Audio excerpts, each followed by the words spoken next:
Hello दोस्तों, हमारे YouTube channel पर आपका स्वागत है। मैं सौरभ कुमार सिंह।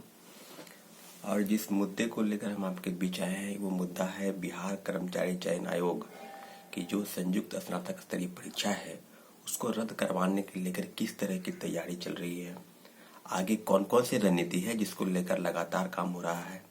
विद्यार्थियों के बहुत सारे अभ्यर्थी जिनका फोन कॉल मैसेज आता है और ये सवाल किया जाता है कि आखिर आंदोलन किस प्रकार से किया जाए ताकि व्यवस्था जो है, जो छात्रों की मांग है, जो अभ्यर्थियों की मांग है वो पूरी हो। निश्चित रूप से लगातार आंदोलन हो रहे हैं। बिहार में भी आंदोलन हुए, पटना में भी आंदोलन हुए और बहुत ऐसे जिले हैं जहां तक मुझे जानकारी है कि माननीय मुख्यमंत्री जी के समाधान यात्रा के दौरान भी कुछ छात्र, कुछ अभ्यर्थियों जैसे आरा हुआ, बक्सर हुआ, सासाराम हुआ, इन इन इन आदि जगहों पर जो है मुख्यमंत्री को आवेदन के माध्यम से छात्राओं ने, अभ्यर्थियों ने ये प्रेषित किया कि जो बीएसएससी की जो परीक्षा है उसको रद्द किया जाए। जैसा कि दोस्तों आप जानते हैं कि बीएसएससी की जो प्रणाली है, कार्य प्रणाली बिल्कुल संदिग्ध है। लगातार छात्रों को गुमराह किया जा रहा है इस बात को लेकर कि प्रश्न पत्र आउट ही नहीं हुए हैं। क्या आपको लगता है कि प्रश्न पत्र आउट नहीं हुए हैं?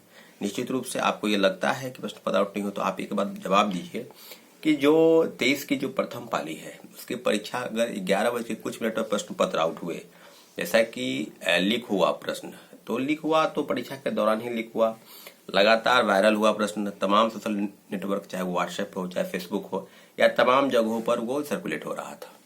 तो आप एक बात बताइए, और उसी तरह के तरीके 23 की दूसरी पाली में और 24 की प्रथम पाली में, 24 के जो प्रथम पाली की परीक्षाएं हैं उसका जो प्रश्न पत्र आउट है वो है 9 बज के कुछ मिनट पर, यानी परीक्षा 10 बजे से शुरू है, 10 यानी 1 घंटा पहले का है। रही बात कि अगर ये बात सत्य है या यह बात अगर झूठी है तो स्पष्टीकरण अभी तक आयोग की तरफ से क्यों नहीं हुआ है। लगातार वो इस बात को लिए कि ये किसी अजय और विजय ने परीक्षा को पास करने के लिए इस तरह के कुकृत्य को उन्होंने अंजाम दिया। एक बात आप बताइए, जिस प्रकार की व्यवस्था बनी है, क्या आप छात्रों को आयोग और प्रशासन से बिल्कुल जो विश्वास है उठ गया है? अभी तक आपने कोई स्पष्टीकरण जारी नहीं किया है और लगातार छात्र इस उपापोह की स्थिति में है कि विद्यार्थी की तरफ से विद्यार्थी इस उपापोह की स्थिति में है कि सरकार और आयोग को है ना कोई स्पष्टीकरण जरूर जारी करेंगे। क्या इस प्रकार की बातें सामने आई है? और 4 जनवरी को जो हुआ महाआंदोलन उसमें लाठीचार्ज किया गया, उल्टे छात्रों पर एफआईआर दर्ज किया गया और दौड़ा दौड़ा कर निहत्थे छात्रों को लाठीचार्ज किया गया। क्या इस बात के लिए सरकार और आयोग ये आश्वस्त नहीं करे विद्यार्थियों को कि अगर गलती हुई है तो क्यों ना हम परीक्षा रद्द करें और फिर से एक नई तारीख की घोषणा करके परीक्षा करें? आपने जो 23 की प्रथम पाली का परीक्षा रद्द किया है उसकी भी आपने घोषणा की है कि 45 दिन के अंदर हम परीक्षा ले लेंगे।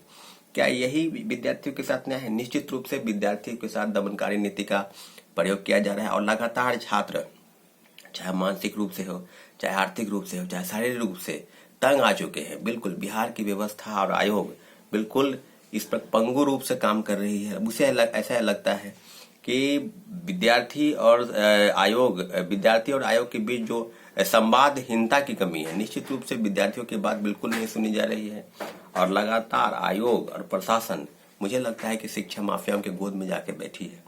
शिक्षा माफियाओं के द्वारा जिस प्रकार के कुकृत्य का काम किया जा रहा है, लगातार प्रश्न पत्र आउट हो रहे हैं और इस बात की किरकिरी बिहार की पूरे अंतर्राष्ट्रीय स्तर पर हो रही है।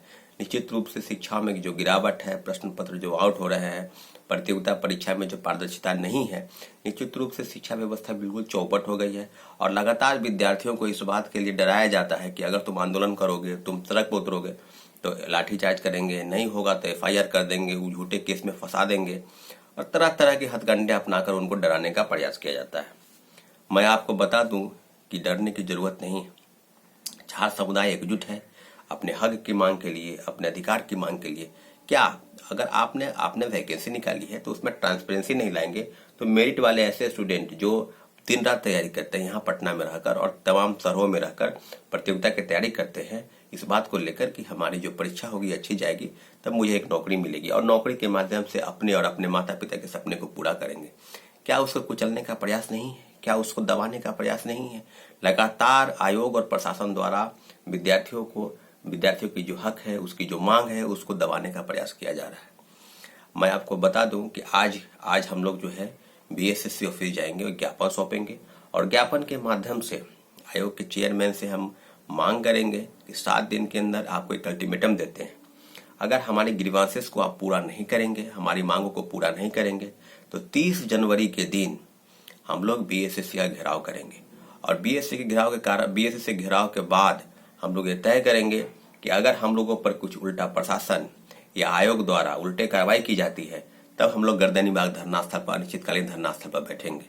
क्या इस प्रकार की बातें अगर होगी आयोग की तरफ से, व्यवस्था की तरफ से, विद्यार्थी किसके पास जाए? लगातार परेशान हो गए हैं स्टूडेंट, और इस बात के लिए निश्चित रूप से हम आयोग और चेयरमैन से यही रिक्वेस्ट करेंगे कि जो स्पष्टीकरण है वो जारी कर दे कि जांच की दिशा किस प्रकार से है, जांच में कितने लोग शामिल हैं और कौन कौन कुकृत्य को उन्होंने अंजाम दिया है।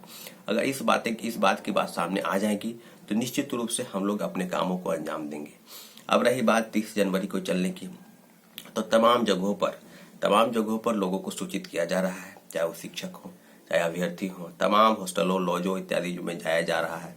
इस बात के लिए लोगों को एकजुट किया जा रहा है कि 30 जनवरी के दिन अपने हक की लड़ाई के लिए आप आगे आए, सामने आए, और जो बीएसएससी घेराव का जो कार्यक्रम है वहां आकर शामिल होकर 11 बजे सुबह आप शामिल होकर उसको सफल बनाएं। एक बात याद रखिए दोस्तों, मित्रों, सहपाठियों, अभ्यर्थियों, कि अगर आप इस आंदोलन में नहीं आते हैं आप, तो निश्चित रूप से यह आंदोलन बिल्कुल कमजोर पड़ेगा।